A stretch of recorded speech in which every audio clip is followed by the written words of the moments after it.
Le CAC 40 qui enchaîne les records, qui dépasse aujourd'hui les 7450 points. De là à dire que l'indice parisien est en lévitation, il n'y a qu'un pas que vous allez peut-être franchir. Bonjour Nicolas. Bonjour David. Nicolas Gottsman, chef économiste de la financière de la Cité. Alors déjà on se dit, on passe rapidement là-dessus, mais que les turbulences de la crise bancaire sont totalement effacées pour les marchés financiers. On se dit que c'était il y a un mois quand même. Oui, alors pour le moment, c'est-à-dire qu'on attend toujours quand même de voir et de mesurer les effets que ça peut avoir sur le reste de l'économie. Pour l'instant, on n'a pas vraiment de réponse par rapport à ça. On a simplement des déclarations de certains gouverneurs des banques centrales. On sait que ça va avoir un effet, mais on sait également que plus ça va avoir un effet, plus ça va modérer le discours des banques centrales. C'est-à-dire qu'il y a un phénomène de compensation qui s'opère entre les deux. C'est-à-dire que si jamais on a une contraction du crédit qui est due à la crise bancaire, on aura une réaction moins forte de la part des banques centrales qui vient compenser cette situation-là. Ouais. Donc sur le marché, ça opère quand même cet effet. Ensuite, quand on regarde le CAC 40, si je regarde par effet simplement de comparaison avec le S&P aux États-Unis, si je regarde avant la crise, c'est-à-dire en février 2020, on est aujourd'hui 20% au-dessus de ce niveau-là, comme l'indice S&P. C'est-à-dire qu'on a une performance qui est quasiment équivalente entre l'indice américain et l'indice français. En dollars, en euros, en quoi? Alors, ce qui est intéressant, c'est que justement l'euro-dollar est également équivalent. C'est-à-dire qu'on était à 1,10 au début de la crise, on est monté à 20, ensuite on est redescendu à moins de 1 sur l'euro, et là on est revenu à 1,10, un niveau le plus haut depuis un an. Donc il n'y a pas d'effet change. Il n'y a pas d'effet change. Et donc on a une performance qui est similaire, et par contre, ce qui est aussi assez similaire, et là je pense qu'il y a quand même un profil très particulier pour le CAC 40, c'est évidemment que cet indice qui est formé notamment par des valeurs qui sont représentées dans le secteur du luxe ouais. Qui lui performe de façon assez exceptionnelle. On l'a vu avec les résultats hier de LVMH. Hein. Voilà, de LVMH, on a aussi Hermès, et c'est assez impressionnant de voir par exemple, si je regarde par rapport à février 2020, c'est-à-dire avant la crise Covid, LVMH a plus que doublé par rapport à cette période-là. Si je regarde Hermès, on a quasiment triplé sur cette valeur, donc il y a un phénomène qui fait que le CAC 40 est porté par quelques valeurs assez hauts niveaux qui sont atteints aujourd'hui. Et ce qui est intéressant également, c'est de se dire qu'on a aujourd'hui un contexte qui est inflationniste depuis un an et demi. Et évidemment, l'inflation, c'est des entreprises qui montent leurs prix, évidemment, donc ce qui permet d'avoir des niveaux de marge qui sont aujourd'hui records au sein de la zone euro. Donc les entreprises font face, certes, à des hausses des prix de leur production, mais elles ont réussi à passer des hausses de prix qui sont plus importantes encore que cette hausse des coûts. Ce qui veut dire qu'elles arrivent aujourd'hui à avoir des niveaux de marge qui sont tout à fait exceptionnels, qui devront sans doute réduire... Et qui justifient, parce que moi, mon sujet, c'est savoir est-ce que vous, voilà, en tant que chef économiste, vous êtes ou pas à l'aise avec un CAC 40 à 7450 points au regard des fondamentaux. Est-ce que pour vous c'est spéculatif, c'est justifié par des marges qui sont excellentes? Comment vous appréhendez le sujet? Alors, je ne pense pas que ce soit tout à fait injustifié. Ensuite, la question c'est de savoir si oui ou non le marché est capable d'anticiper correctement ce qui peut nous attendre pour la suite. Ça par contre j'en suis pas si sûr, c'est-à-dire qu'on ne sait pas encore exactement quel peut être l'atterrissage qu'on va avoir. Pour le moment, le marché considère qu'on a plutôt un risque d'atterrissage en douceur, principalement aux États-Unis, mais aux États-Unis la situation est encore une fois assez différente parce que l'économie américaine est vraiment en situation de surchauffe et que si on a même un trimestre ou voire 2 trimestres de récession, on peut avoir une situation qui simplement permettrait à l'économie américaine de revenir à son niveau à peu près correct, à son niveau potentiel. Ce n'est pas le cas au sein de la zone euro, mais encore une fois, quand on regarde les valeurs qui sont représentées au sein du CAC 40 ou au niveau européen, évidemment, elles ne comptent pas sur la demande européenne, qui, elle, par contre, est vraiment endommagée par ce qui se passe d'une part par du côté inflation et d'autre part par l'action de la Banque centrale.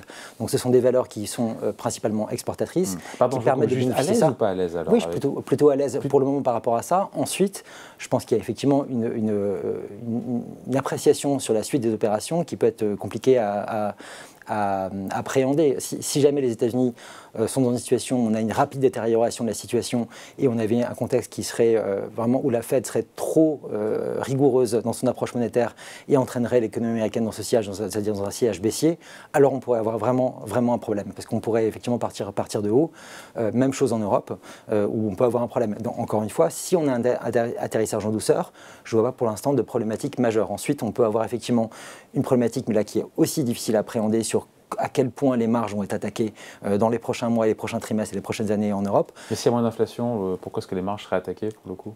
Si on a moins d'inflation, ça serait justement une capacité, ça montrerait également que les entreprises sont moins en capacité de faire passer les hausses de prix. Si on a des baisses de vente en termes de volume, c'est-à-dire que la quantité de biens achetés par la population est moins importante, elles seront alors amenées à commencer à baisser leurs prix. Et alors donc là, on aurait une problématique qui interviendrait du côté des marges. Mais pour le moment, ce n'est pas encore le cas. Donc on a besoin de voir la suite, encore une fois, des opérations. On a la saison des résultats qui commence. Pour l'instant, ces résultats devraient être encore assez confortables. Je pense que ça va commencer un peu à se taper un petit peu à partir du deuxième trimestre et on verra les baisses de profits sont attendues aux États-Unis sur le premier trimestre. 7% de baisse attendue pour les profits des boîtes du S&P 500. C'est ça, mais encore une fois, vu les niveaux tout à fait exceptionnels qu'on avait atteints lors de l'année 2022, on avait déjà vu un tassement sur la fin d'année qui commençait à arriver. Mais c'est là que dire que les profits peuvent baisser et que les bourses peuvent monter. Pour le commun des mortels, il se dit... Alors, et l'effet, alors il y a toujours le dernier effet qui se met en place, c'est-à-dire qu'à partir du moment où justement on a eu l'intervention de cette crise bancaire, d'autre part on voit qu'on a quand même un ralentissement ou un tassement des chiffres de l'inflation, on se dit et on comprend très bien que les banques centrales ont alors moins besoin d'intervenir que ce qu'elles pouvaient imaginer il y a encore un mois de cela, et évidemment ça permet cette détente sur les taux d'intérêt, et les taux d'intérêt sont une méthode de valorisation intrinsèque des actions. Donc évidemment, si vous avez des taux qui baissent, vous avez une valorisation des actions qui peut être relancée à la hausse. Donc vous avez un support également de ce côté-là. Ouais. Après, les marchés anticipent carrément des baisses de taux de la Fed en seconde partie d'année. Certains 50 points de base, 100 points de base, ils vont un peu vite, les investisseurs en besogne, là, non? Alors oui, là, je pense que c'est ce que disait votre intervenant précédent. C'est pas source de déception d'ailleurs pour la suite de l'année. Il y a une dichotomie entre ce que peut penser le marché obligataire aujourd'hui, qui peut anticiper pour le moment effectivement une intervention à la baisse de la Fed, alors que le marché action ne semble pas la prendre en compte. C'est-à-dire que si jamais la Fed avait besoin de baisser ses taux, ça voudrait dire que l'économie serait non pas en atterrissage en douceur, mais un atterrissage un peu plus brutal, ce qui justifierait cette action de la Fed. C'est ce que prévoit plutôt le marché obligataire. Par contre, quand on voit le marché action, c'est plutôt quelque chose d'assez atterrissage en douceur. Donc il y a vraiment une dichotomie entre les deux pour le moment, ce qui est assez intéressante à suivre. Bon, donc à 7450 points, ceux qui disent que le CAC 40 est hors sol, en apesanteur, en lévitation, vous répondez quoi? Ce n'est pas le cas pour le moment. En tout cas, sur les chiffres qu'on a aujourd'hui, ce n'est pas encore le cas. Encore une fois, les choses peuvent très vite changer, d'une part pour les marges, et ensuite parce que le contexte économique peut rapidement tourner, parce qu'on sait évidemment que le phénomène, contrairement à une avancée économique, quand vous avez un phénomène récessionniste qui se met en place, vous avez un petit problème d'effet boule de neige qui peut se mettre en place, c'est-à-dire que les choses peuvent se mettre en place très rapidement. Après, ça dépend du degré, encore une fois, de récession. Oui, absolument. Et encore une fois, les États-Unis sont au-dessus du potentiel aujourd'hui. On l'annonce depuis longtemps, la récession aux États-Unis, on ne la voit toujours pas. Oui, c'est ça. Et justement, ça fait depuis la pandémie que les chiffres américains n'ont cessé de surprendre à la hausse. Pourquoi ça changerait? Oui, pour le moment. Parce que la politique monétaire de la Fed commence à produire ses effets. À produire ses effets, et que honnêtement, on n'a pas du tout d'historique. Aujourd'hui, ça fait 40 ans qu'on n'a pas monté les taux de façon aussi violente que cela. On n'a pas d'historique qui nous permet de mesurer quel peut être l'impact effectivement de cette hausse des taux. Les gouverneurs des banques centrales ne savent pas non plus si justement l'intégralité des effets qui ont été produits ont déjà eu lieu ou s'ils sont encore à venir.